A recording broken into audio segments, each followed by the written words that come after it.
রায়কে জোর জবরদস্তি অপারেশন থিয়েটারে নিয়ে যাওয়া মাত্রই এবার বেজায় ডক্টরদের ওপরে চটে গেল রাই। হ্যাঁ বন্ধুরা, ভিডিওতে লাইক দিয়ে দেখতে থাকুন। যে মুহূর্তে কিনা ডক্টররা জোর জবরদস্তি করে রায়কে অপারেশন থিয়েটারে নিয়ে যায়, ঠিক সেই মুহূর্তেই রাই নিজের অনিচ্ছার বিরুদ্ধে অপারেশন থিয়েটারে যেতে বাধ্য হয় এবং রাই স্রোতকে হুমকি দিয়ে বলতে থাকে যে স্রোত, তুই আমার অনিচ্ছার বিরুদ্ধে আমাকে অনির্বাণের সঙ্গে দেখা না করেই তুই আমাকে অপারেশন থিয়েটারে ঢোকাচ্ছিস, এর পরিণাম মোটেও ভালো হবে না। আমি ডক্টরদের সঙ্গে মোটেও কোঅপারেট করবো না, এই কথা আমি বলে রাখলাম। অন্যদিকে স্রোত বলতে থাকে যে দিদি ভাই, তুই শুধু শুধু আমাকে কেন ভুল বুঝছিস বলতো?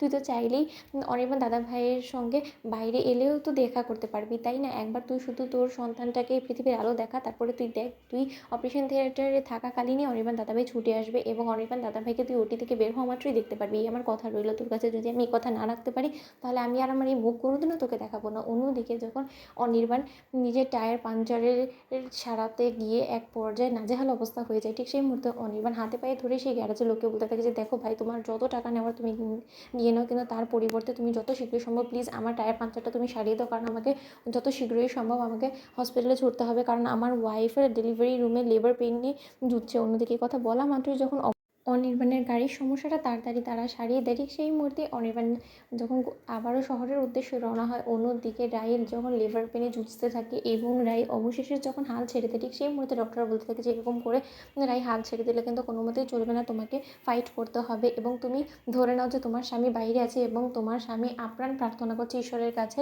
যে তার স্ত্রী এবং সন্তান তাদের যত শীঘ্রই সম্ভব তার কাছে সুস্থ সবলভাবে আমরা ফিরিয়ে দিতে পারি, তাই তুমি প্লিজ আমাদের সঙ্গে একটু কোঅপারেট করো। অন্যদিকে অনির্বাণের কথা শোনা মাত্রই যখন রাই আবারও নিজে থেকে ফাইট করা শুরু করে দেয়, ঠিক সেই মুহূর্তে রাই যখন অবশেষে নিজের মেয়ের সন্তান প্রসব করে, অন্যদিকে রাইয়ের হাতে সেই সন্তানটা তুলে দিয়ে ডক্টর বলতে থাকে যে কনগ্রাচুলেশনস রাই, তুমি মেয়ে সন্তানের মা হয়েছো, তোমার কোল আলো করে মেয়ে হয়েছে। ঠিক সেই মুহূর্তে রাই অঝরে কাঁদতে থাকে এবং ডক্টর বলতে থাকে যে রাই, তুমি এরকম করে কাঁদছো কেন বলো তো? তোমার জন্য তো আজকে আনন্দের দিন, তোমার আনন্দ না করে তুমি কাঁদছো কেন?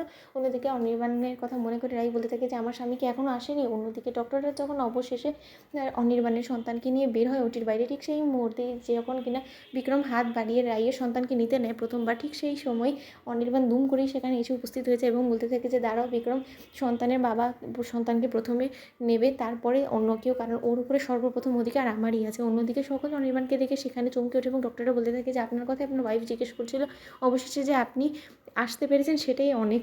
আপনার ওয়াইফ আপনার কথা অনেকবার করে জিজ্ঞেস করছিল, এবার অন্তত আপনার ওয়াইফ একটু হ্যাপি হবে আপনার কথা শোনার পর।